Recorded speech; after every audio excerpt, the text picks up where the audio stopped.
Chapter 1 Introduction. This book is a brief examination of the different kinds of cosmological arguments that were propounded by Kalam thinkers in the Islamic region in the medieval period. It is a collection of 3 essays that aim to examine the 2 most prominent forms of the cosmological argument in this period, propounded by Ibn Sina and Al-Ghazali. As we will come to see with Ibn Sina's argument, it not only functions as a cosmological argument, but also as an ontological and contingency argument, although some disagree with this taxonomy. I will bring forward some of the most common interrogations of these arguments, and I will be referring to scholars of Jewish, Hellenistic, and Christian traditions. I will focus on the responses and arguments of Al-Ghazali and Ibn Sina.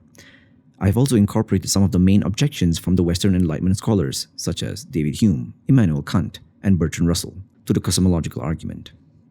In this way, I hope that the medieval Arab discourse can contribute to the contemporary debate on the philosophy of religion in Western circles. In his famous book, A History of Western Civilization, Bertrand Russell seemed to have a cursory awareness of both Ibn Sina and Al-Ghazali, who he calls Ghazal, as well as their arguments. In his famous debate with Copleston, Russell was forced to contend with some of the arguments of Ibn Sina. These arguments probably found their way to Copleston through Leibniz, whose version of the contingency argument is well known in the Western academic circles. One of the primary objections of Russell, and a concern for Kant as well, was his insistence that in order for propositions to be necessary, they must be analytic a priori, rather than syncretic a posteriori. The standard ontological argument for God's existence, which works on a set of a priori first principles, was propounded by Anselm of Canterbury and proceeded in the following way.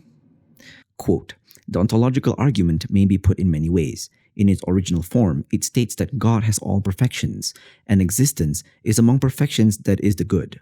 It's better if it exists than if it does not exist.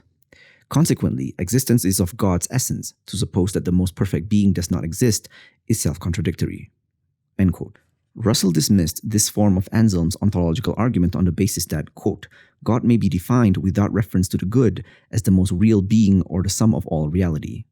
End quote. In his book, A Critical Exposition of the Philosophy of Leibniz, Russell criticizes Leibniz's form of the cosmological argument by highlighting that it follows an a posteriori cosmological rather than an a priori ontological approach. Quote, "It has a formal vice in that it starts from finite existence as its datum, and admitting this to be contingent, it proceeds to infer an existent which is not contingent. But as the premise is contingent, the conclusion also must be contingent. This is only to be avoided by pointing out that the argument is analytic, that it proceeds from a complex proposition to one which is logically presupposed in it, and that necessary truths may be involved in those that are contingent. But such a procedure is not properly a proof of the presupposition. If judgment A presupposes another B, then no doubt, if A is true, B is true. But it is impossible that there should be valid grounds for admitting A, which are not also grounds for admitting B. In Euclid, for example, if you admit the propositions, you must admit the axioms, but it would be absurd to give this as a reason for admitting the axioms." The first essay in this book is an exposition of Ibn Sina's argument for the existence of God.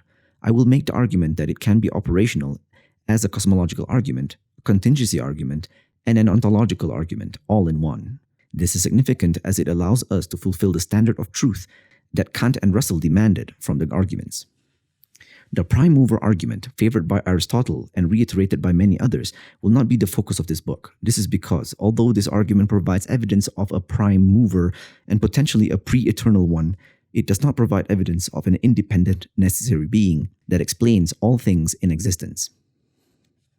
This book is not theological per se, although some of the key arguments in it relate to theology. The focus of this book is the logical form and consistency of the arguments. These will be fleshed out in the 3rd chapter.